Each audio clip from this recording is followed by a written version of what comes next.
냉방병은 냉방을 하고 있는 사무실이나 일반 가정 등에서 오랜 시간 머물 경우에 나타나는 가벼운 감기, 두통, 근육통, 권태감, 소화불량 같은 임상 증상을 지칭하는 일반적인 용어로 엄밀한 의미에서 의학 용어는 아닙니다. 원인: 신체 기능이 여름의 온도에 적응되어 있는 상태에서 지나치게 차가운 한낮 환경을 오랫동안 지속시켜주면 우리 몸이 기온 차이에 제대로 적응하지 못하여 냉방병이 발생합니다.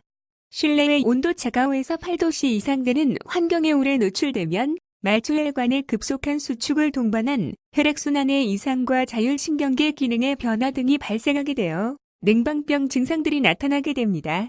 특히 고혈압, 당뇨병, 심폐기능 이상, 관절염 등 만성질환을 가지고 있는 사람들은 냉방병에 취약합니다. 증상: 뇌의 혈류량이 감소되어 두통이 발생하고 어지럽고 졸리거나 장 운동의 변화로 소화불량, 복통, 설사 등 다양한 위장관 증상이 나타날 수 있습니다. 또 근육 수축의 불균형이 나타나 근육통이 생기고 여성의 경우에는 호르몬 이상 때문에 생리가 불규칙해지기도 합니다. 이 밖에 혈류의 변화로 인해 얼굴과 손, 발등의 냉감을 느끼고 얼굴이 화끈거리고 가슴이 두근거리기도 하며 체내에서는 열을 보충하기 위해 계속 열을 생산하기 때문에 쉽게 피로를 느낍니다. 일부 환자는 잘 낫지 않는 감기 증상을 호소하기도 합니다. 진단: 여름철에 장기간 냉방에 노출된 후 앞에 기술한 여러 가지 증상이 발생하면 냉방병으로 진단할 수 있습니다.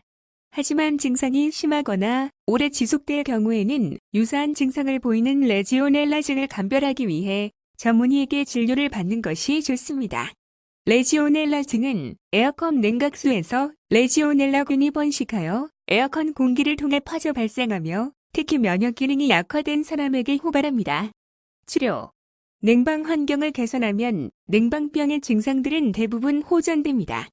그러나 증상으로 인해 일상생활이 불편하다면 각각의 증상을 완화시킬 수 있는 약물 치료를 하는 것이 좋습니다.